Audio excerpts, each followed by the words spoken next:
नमः। नमो महावदन्याय कृष्ण प्रेम प्रदायते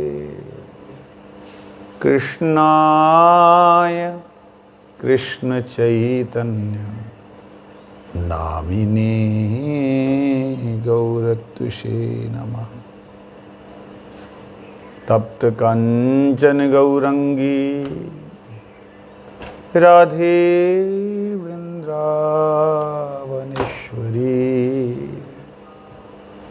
वृषभानुसुते देवी प्रणमामि हरिप्रिये। हे कृष्ण करुणा सिंधु दीनबंधु जगतपते गोपीश गोपिका कांत राधा कांत नमोस्तुते। वृंदायै तुलसी देव्यै प्रियायै केशवस्य च कृष्ण भक्ति प्रदे देवी सत्यवत्यै नमो नमः। श्री कृष्ण चैतन्य प्रभु नित्यानंद श्री अद्वैत गदाधर श्रीवासादि गौर भक्त वृंद। हरे कृष्ण कृष्ण कृष्ण हरे हरे, हरे राम राम राम हरे हरे। भूमस्वखलितपादानां भूमिरेवयवलम्बनं त्वयि जातयपराधानां त्वमैव शरणं प्रभु, त्वमैव शरणं प्रभु।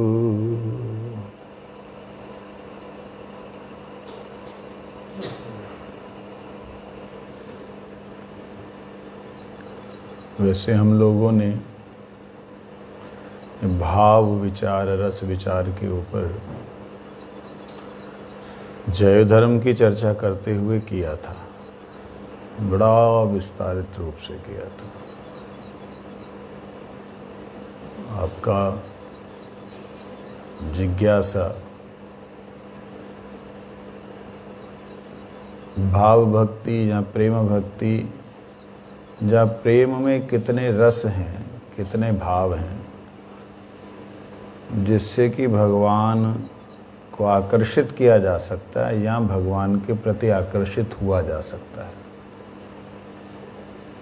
अनंत भाव हैं। उन भावों में से 12 मुख्य भाव हैं,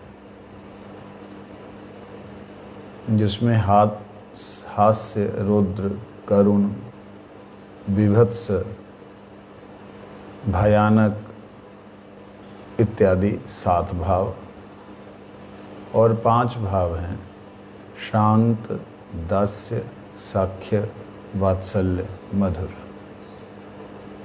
ये 12 भाव हैं। हास्य, करुण, विभत्स, भयानक, रौद्र इत्यादि जो है, ये भाव इन 5 रस के जो भक्त हैं उनमें संचारित होते हैं। ये संचारी भाव है, अपने आप में पूर्ण भी हैं ये, जो कि आपको कहीं अलग से मिलेगा कि नहीं ये पूर्ण है, नहीं मिलेगा, लेकिन ये पूर्ण भी हैं। जैसे कोई भगवान के साथ द्वेष करते हुए हमेशा ऐसे ही चाहता है कि मैं आपसे द्वेष ही करूं और आप हमेशा मेरे से जो है युद्ध कराओ, तो वो रस अपने आप में पूर्ण है। ऐसा नहीं है कि वो अब मित्र बन करके वो करेगा, है तो है। केवल इतना ही है कि भगवान को समर्पित कोई भी दिव्य भाव है जिसमें लेश मात्र स्वयं के सुख की लालसा नहीं है, वो भाव ही बस भक्ति भाव है। तो भयानक विभत्स इत्यादि के अंदर प्रेम नहीं दिखता है, लाड नहीं दिखता है। इसलिए गौड़ीय वैष्णवों ने उन्हें लिया नहीं मुख्य रूप से। उन्होंने 5 रसों को मुख्य रूप से लिया, 5 में से 4 को प्रमुख रूप से लिया और 4 में से फिर मधुर भाव को ही सर्वोच्च रूप से लिया। अपने अपने रस की बात होती, सभी अपने अपने रस की बात करते हैं, सभी लोग बोलते हैं कि ये भाव श्रेष्ठ है, ये भाव श्रेष्ठ है, ये भाव श्रेष्ठ है। श्री रूप गोस्वामी जी ने सारे भावों का मंथन करके दिखला दिया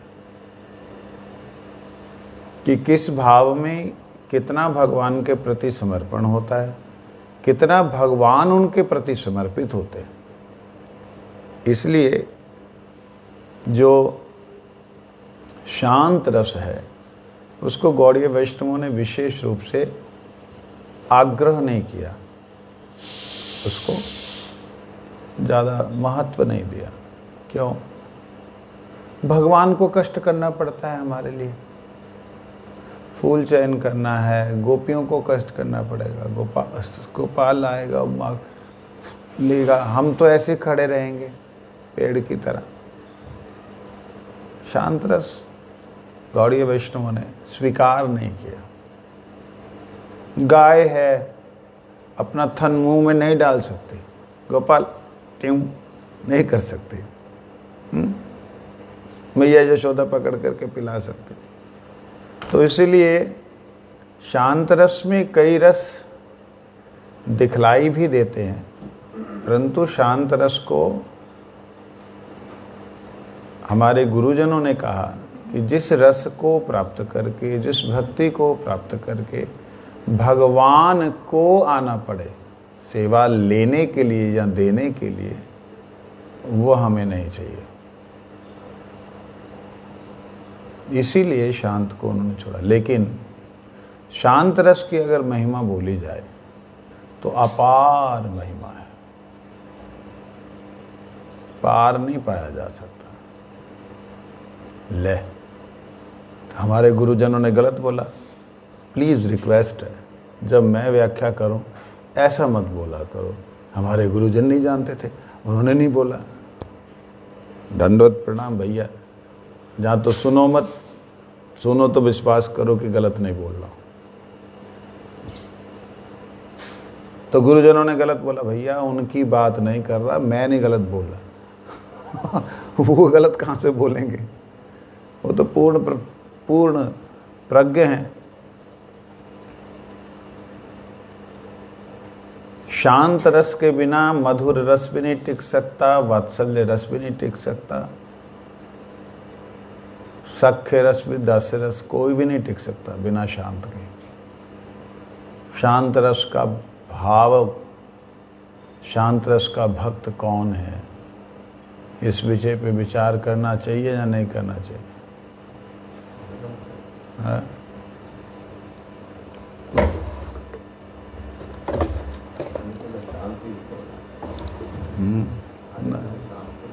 हाँ? शांत बहुत दिन तक चलता है, शांत कोई मजाक है क्या? शांत रस के भक्त के बारे में आप चिंतन करके देखें, शांत रस का भक्त कौन है? संपूर्ण गोलोक का बाहरी आवरण ब्रह्म ज्योति शांत है। ब्रह्म ज्योति को छोड़ करके धाम का प्रत्येक कण शांत है। जिस शांत भाव में साक्षात बलराम जी, वो बहुत भावों में, बलराम जी मधुर भाव तक भी हैं, लोग बलराम जी को मधुर भाव में नहीं देखते हैं, वहाँ भी हैं वो, लेकिन किस रूप में कैसे हैं वो अलग बात है।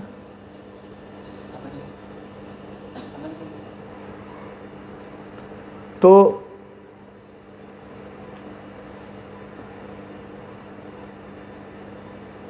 शांत रस।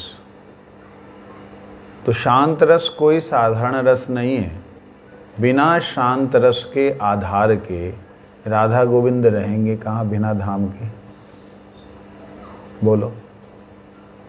जितना वृंदावन की लीला है बिना शांत रस के आधार के किधर होगी? पेड़ पौधे जितने भी, चिड़िया तोते, सारे जानवर जितने भी हैं, जानवर शब्द उचित नहीं है, जितने परिकर हैं सब जो शांत रस के, उनके बिना वृंदावन व वृंदावन काहे का वृंदावन? बिना शांत रस के वृंदावन गोलोक धाम की, उस गोलोक धाम की भी लीला नहीं है। इस गोलोक धाम की तो बात ही अलग हो गई। तो शांत रस इतना ज़्यादा आधारशील है, बिना शांत के कुछ भी प्राप्त नहीं हो सकता। शांत रस को यूं ही समझिए कि जैसे जल जीवन है प्रत्येक जीवित प्राणी का, इसके बिना कोई भी जीवित नहीं रह सकता। तो शांत को कैसे आप इग्नोर कर सकते हो? मैं जब इस प्रकार की बातें बोलता हूँ ना, कई हमारे ज़्यादा ही ज्ञानी लोग जो है ना वो मेरे पे आक्षेप करते, तुम गुरु वर्गों की बात से ऐसे अलग से क्या बोल रहे? भैया सुन लो, ऐसे ही नहीं बोल रहे हैं, भगवत कृपा से बोल रहे हैं। कई ग्रंथ में पढ़ा या सुना नहीं है, भगवत कृपा गुरु कृपा से बोल रहे हैं। हमारे गुरुजनों ने क्यों नहीं किया?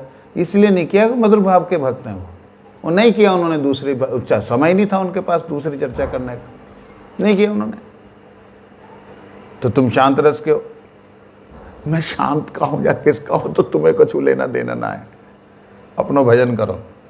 अब जब रस की बात आई तो एक एक रस का जो आधार है, जहाँ एक एक रस का जो सामर्थ्य है वो तो जानना चाहिए। तो शांत रस को साधारण नहीं समझे। कोई सिंहासन है, कोई आसन है, कोई पादुका है, कोई वसन है, कोई आभूषण है, कोई बांसुरी है, कोई मुकुट है, कोई लटकन है, कोई अटकन है, कोई पटकन है, कोई छटकन है। ये सारे तो शांत है। बिना इनके ठाकुर जी किधर रहेंगे? हाँ? शांत रस को मानो एक जल की तरह लीजिए। जल अपने आप में जल ही है, वो कोई बदलाव नहीं उसमें। जल का स्वभाव क्या है? तरलता और शीतलता। तरलता, शीतलता और तृष्णा जो है, पिपासा, प्राण स्वरूप है वो। अब जल का ये स्वभाव है। इसी जल में अगर कोई व्यक्ति नीम की 2 बूंदें डाल दे तो क्या हो जाएगा? क्या होगा? मीठा हो जाएगा, कड़वा हो जाएगा। और उसमें फिर ढेर सारा अगर वो खट्टा डाल दे तो क्या हो जाएगा? कड़वाहट कम कट जाएगी, लेकिन कड़वाहट रहेगी, कट जाएगी। मीठा डाल दे, कड़वाहट बिल्कुल ही चली जाएगी, मीठा भाव आ जाएगा।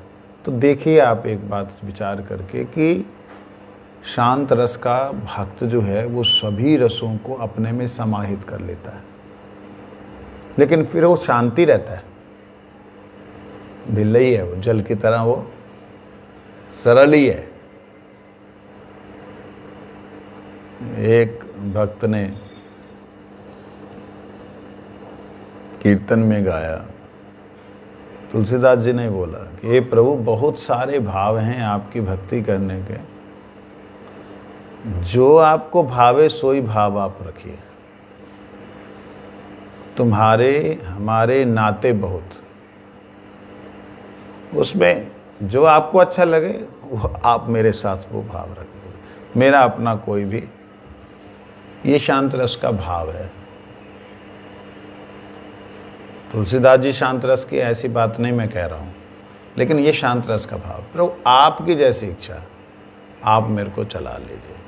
मैं कैसे चलूँ आपके सामने, मेरा समर्थ नहीं है। मैं कैसे संतुष्ट करूँ आपको, मेरा समर्थ नहीं है। मेरी बुद्धि नहीं है, मेरा ज्ञान ही नहीं है। मैं कहीं ना कहीं अज्ञानता करूँगा। इसलिए आप जैसा चाहें, जिस तरीके से नचाना चाहें वैसे नचा लो। मैं आपका था, आपका हूँ, आपका रहूँगा। वो है ना भाव, जहाँ ले चलोगे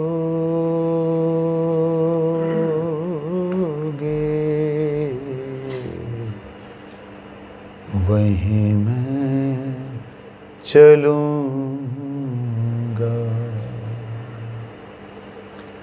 जहाँ ले चलोगे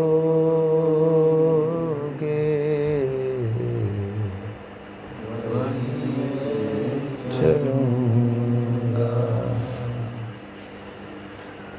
जहाँ रात रख लोगे वहीं मैं रहूँगा, जहाँ नाथ रख लोगे वहीं मैं रहूँगा, जहाँ ले चलोगे वहीं मैं चलूँगा, जहाँ ले चलोगे वहीं मैं चलूँगा।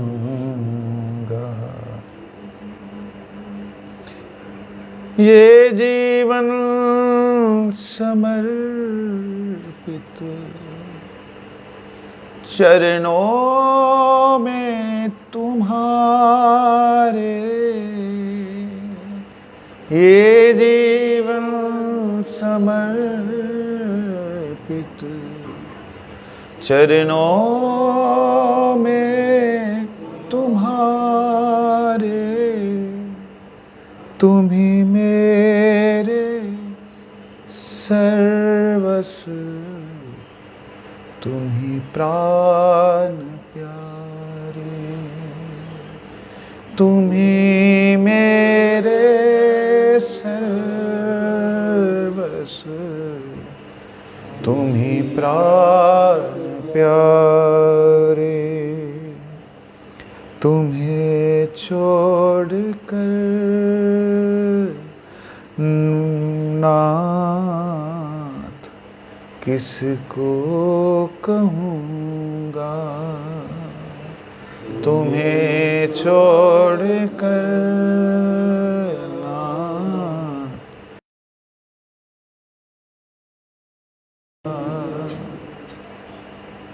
जहाँ ले चलोगे वहीं मैं चलूँगा, जहाँ ले चलोगे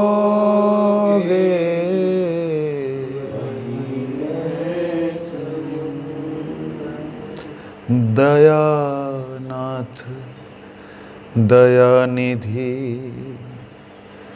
दयानाथ दयनीय मेरी अवस्था, दयानाथ दयनीय मेरी अवस्था, तुम्हारे ही हाथों में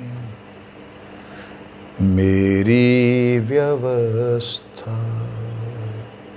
तुम्हारे ही हाथों में मेरी व्यवस्था, कहना भी होगा तो तुम्हीं से कहूँगा, कहना भी होगा तुम्हीं से कहूँगा, जहाँ नाथ रख लोगे वहीं मैं रहूँगा, नाथ रख लोगे वहीं मैं रहूँगा, न कोई शिकायत न कोई उलाहना, न कोई शिकायत न कोई उलाहना, न कोई शिकायत नहीं कोई अर्जी, न कोई शिकायत कोई अर्जी, कर लो कर आलो जो हो मर्जी, कर लो करा लो जो हो मर्जी, कर लो करा लो जो हो प्रभु मर्जी, कर लो करा लो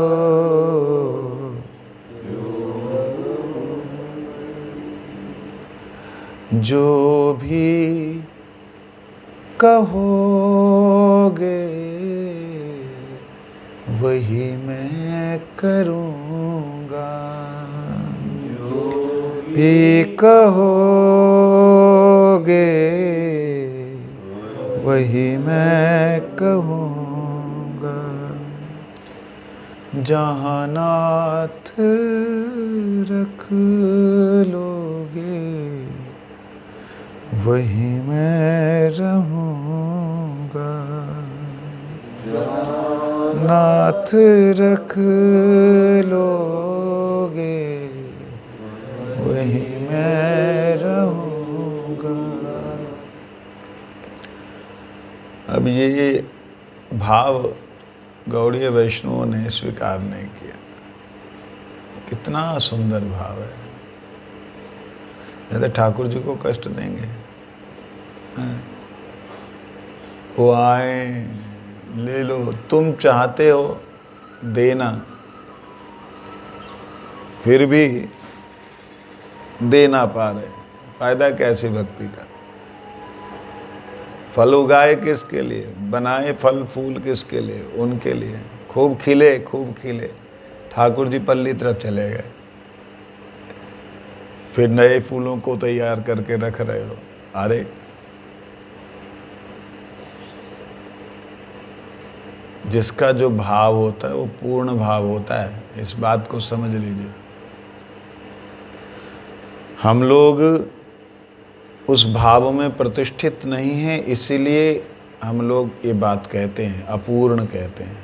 पूर्ण होता है, अगर शांत भाव पूर्ण है तो उसमें कृष्ण की उतने मात्रा में पूर्ण प्राप्ति है।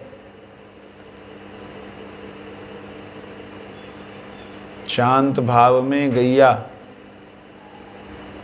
विचार करती हैं, कन्हैया हमारे स्तनों को कभी आकर के मुंह लगा के ऐसे मार के दूध पिएगा। ठाकुर जी बछड़ा बन गए, गैयन के थनन में मुंह लगाए के नहीं, मार मार के पी रहे 1 साल तक। और ये तो इस संसार में 1 साल तक, लेकिन नित्य गोलोक वृंदावन धाम में तो हमेशा ही। बछड़े के रूप में भी गैया कृष्ण को ही देखती है। तो कहने का मतलब शांत भाव कोई साधारण भाव है क्या? तुम्हारा कौन सा भाव है? मधुर भाव कौन सा? अब पता ही नहीं है हूँ कौन मैं। ऐसे भाव नहीं होते कि क्या भाव है, बन गया भाव, हो गया भाव, ये भाव, ऐसा नहीं होता। भगवान की कृपा से जब भगवत धाम का दर्शन होता है, उस दर्शन में कृपा से, कल्पना से तो कोई भी कर लेता है।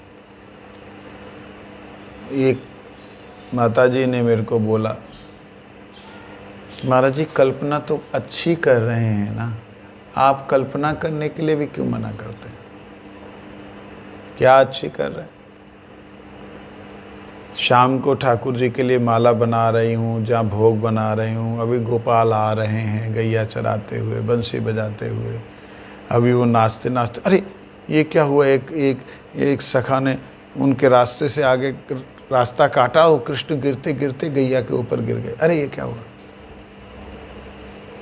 कहते तो भाव तो अच्छे ही हैं, इसमें तो गलत नहीं है। आप लोग ऐसे भावों को भी नहीं भावने देते, सोचने देते। आप बोलते ये नहीं करना।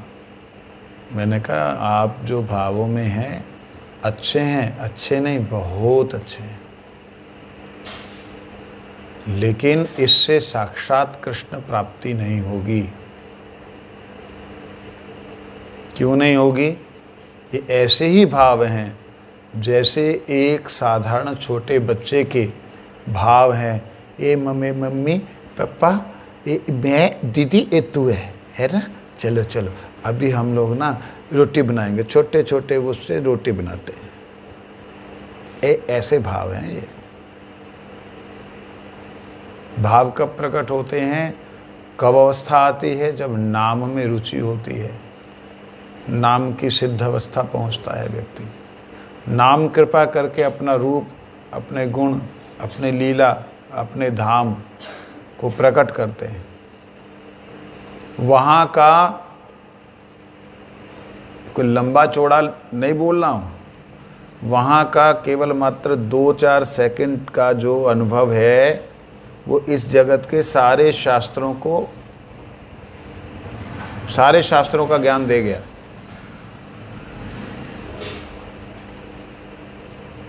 समझ लाई? कुछ नहीं आई। क्या आई? तुम नहीं समझा और किसी ने ना समझा। बोलो। सारे वेदों का ज्ञान दे गया। भगवान के गोलोक अथवा वैकुंठ का अनुभव, साक्षात अनुभव जिसको होगा उसको कहीं भी अज्ञानता नहीं रहेगी। और वो अनुभव ज़्यादा लंबा चौड़ा नहीं मैं बोल रहा हूँ। लंबा चौड़ा तो कल्पनाएं हो सकती हैं। जहाँ उस धाम से आया हुआ जो जीव है उसके अंदर हो सकता है हमेशा के लिए, अन्यथा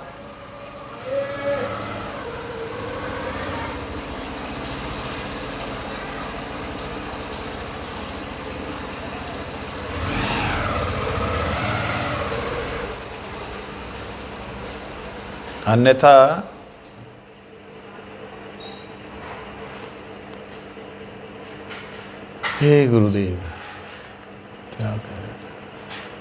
हाँ, अन्यथा वहाँ का एक किरण कण यहाँ के वेद, उपनिषदें, वेदांत सबका सार दिखा जाएगा। जहाँ कोई समस्या हो रही होगी किसी भी सिद्धांत में, उनके पास रखोगे वो समस्या का समाधान हो जाएगा। और उन्होंने पहले पढ़ा भी नहीं होगा, सुना भी नहीं होगा, कुछ भी नहीं किया होगा। ऐसे होता है। यस्य देवे परा भक्ति यथा देवे तथा गुरु तस्य कथिता प्रकाशन्ति महात्मना, उपनिषद में आया है। जहाँ वर्णन हो रहा है कि ऐसा ऐसा होना चाहिए,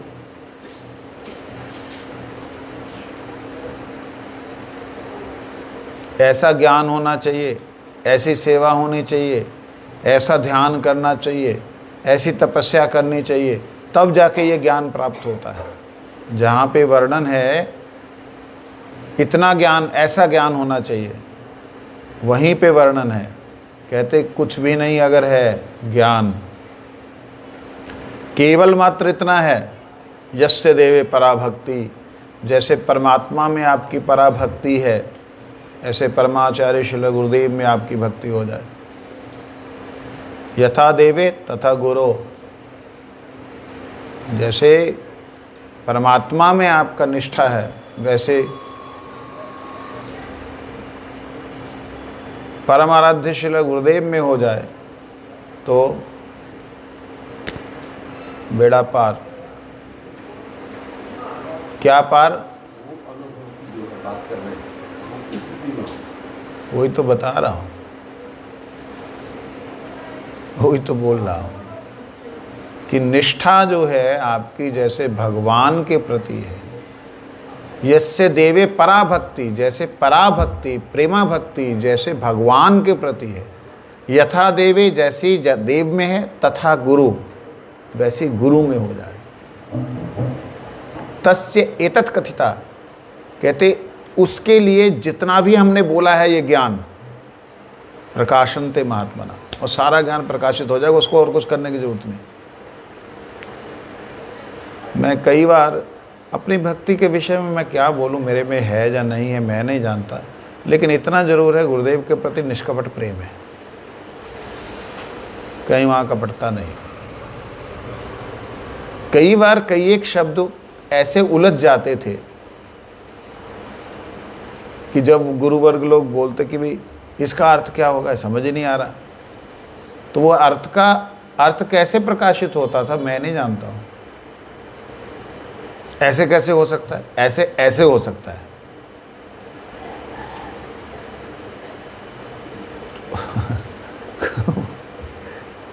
कई बातें ऐसी। तो कहने का अभिप्राय, उस धाम का अनुभव जिस भी जीव को होता है, इस संसार में कोई भी ज्ञान नहीं है जो उसके सामने खड़ा हो सके, परंतु जीव उसे ना छोड़े, इसे ना पकड़े।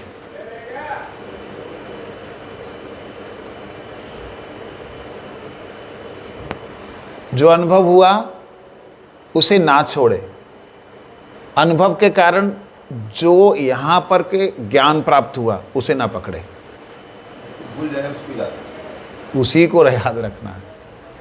क्योंकि अगर यहाँ का ज्ञान प्राप्त जो कि होता ही है, यहाँ का जो ज्ञान प्राप्त हुआ, यहाँ के बारे में जो जानकारी हुई, उसमें अगर वो घुस गया तो फिर वो भूल जाएगा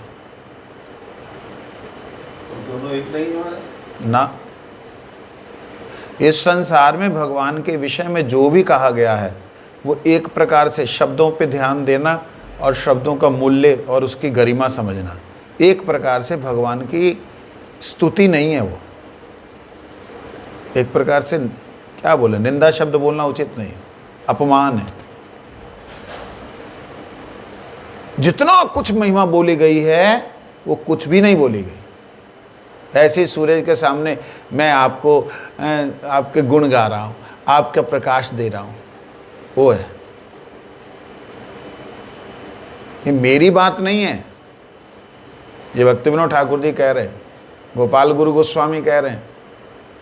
कहते अभी तक हमने जितनी बातें की, जितनी चर्चा हुई, वो सारे का सारा दोष युक्त है, दोष युक्त है। मतलब इसमें ज्ञान जो है हमारा सांसारिक है और आध्यात्मिकता को प्रकट करने का प्रयास हो रहा है।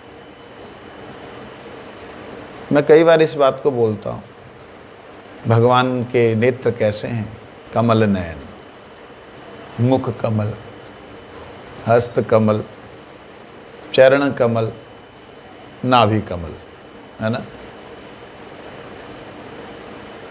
कितने कमल हो गए?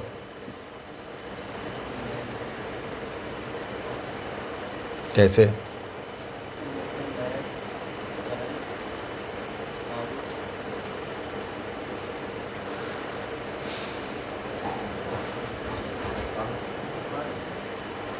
अष्टकमल, दो नयन, दो हाथ, दो पैर, 6 हो गए। मुख, मुख कमल, नाभि, नाभि कमल, अष्टकमल।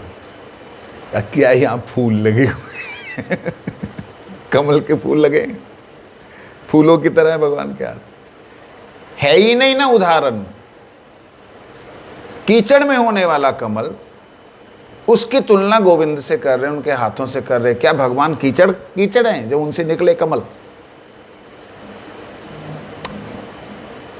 मतलब क्या बोले, है ही नहीं। इसलिए भगवान का ना रूप का वर्णन कर सकते, ना गुणों का वर्णन कर सकते।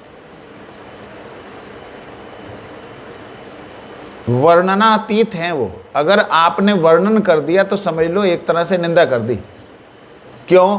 क्योंकि जो वर्णन करेंगे वो संसार के शब्दों के द्वारा ही आवृत होंगे, और संसार के शब्द जो हैं वो भगवान का क्या वर्णन करेंगे। तो इसीलिए मतलब बातें तो कई अजीब सी आपको लगेंगी, और कई मूर्ख लोग उसको सुनना भी ना चाहेंगे। रास्ता भी और कोई नहीं हमारे, रास्ता भी और कोई नहीं, भगवान की स्तुति करने का रास्ता भी और कोई नहीं। अभी जो जो पता है इसके बारे में देखा वही तो बोलेगा। वही, अभी वही चीज़ बताने जा रहा हूँ। तो क्या किया गया, क्या हुआ गया, क्या हुआ? सूरज को बालक देख नहीं सकता है। सूरज के चित्र को बना करके बालक को बोला जा रहा है ये सूरज है, और वो उसे देख करके सन सन सन गॉड, सूरज देवता क्या करता है? प्रकाश देता है। देख इसकी लाइट निकल रही है ना। हाँ हाँ हाँ हाँ, हमको ऐसे सिखाया गया। इसी से हम बाद में जब सूरज को देखेंगे, ओ इसका ये वैभव था, इसका ये प्रकाश था। इससे वो सूरज की फ़ोटो बना के नीचे ना ग्रीन ग्रीनरी ये सब बना रखे पेड़, ये उसकी रोशनी से देखो, उसकी किरणें आ रही ना, उससे सारे ये बने हैं। हमको ऐसे सिखाया गया है। क्यों सिखाया गया? हमें पता लग जाए कि वो तत्व परम तत्व है, हमें पता लग जाए वो सर्वश्रेष्ठ हैं, हमें पता लग जाए ये अनित्य वो नित्य है। इसीलिए हमें ये शब्द दिए गए हैं। ये निंदनीय दिखने में होने पर भी यही स्तुति योग्य है, यही पूजनीय है। समझे नहीं? पहले निंदनीय बोला था, अभी पूजनीय बोला। इसका मतलब ये है कि भगवान के धाम का, जहाँ भगवान के धाम के अंदर प्रत्येक शांत भक्त का कहीं भी अपूर्णता नहीं है, क्योंकि वो चिन्मय है। चिन्मय जानते हैं? चैतन्य, चेतन। आपके सिर के ऊपर एक मक्खी घूमे तो क्या आपको पता नहीं लगता? पैर पे घूमे तो नहीं मालूम पड़ता है? तो आप एक शरीर हो तो शरीर में कहीं भी कुछ भी हो रहा है तो आपको मालूम पड़ता है, ऊपर से स्पर्श होता था। इसी प्रकार से भगवान स्वयं धाम स्वरूप हैं, और धाम स्वरूप में भगवान के जितने भी गण हैं, जीव हैं, या शांत भक्त के भक्त हैं, उन्हें भगवान का संपूर्ण भाव प्राप्त है। ये अलग बात है कि वो स्वतंत्र रूप से दासों की तरह अपनी मौज से फलाने का लेना, ढिकाने का लेना, उसका नहीं लेना, इसका लेना, वो अपनी इच्छा से नहीं कर सकते।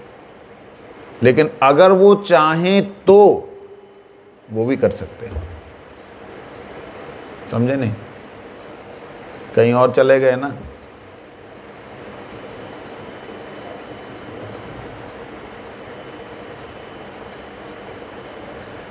क्या बोला मैंने?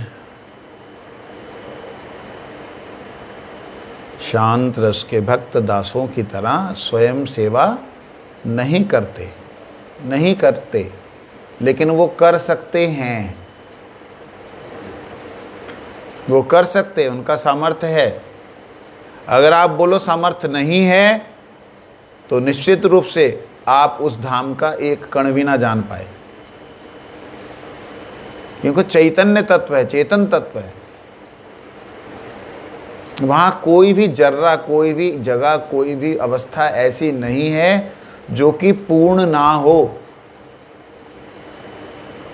पूर्ण में होने के कारण वो पूर्ण ही है। ओम पूर्णमदः पूर्णमिदं पूर्णात् पूर्णमुदच्यते पूर्णस्य पूर्णमादाय पूर्णमेवावशिष्यते।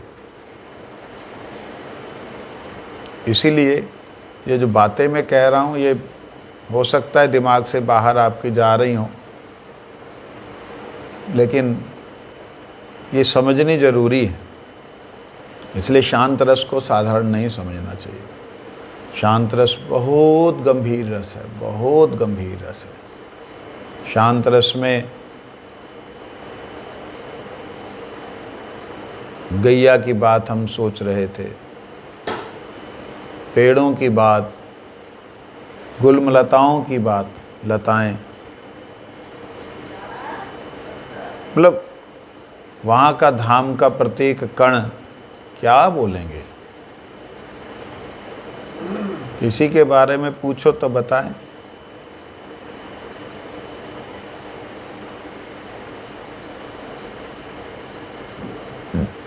नहीं पूछना। माता यशोदा वगैरह सब शांत रस के।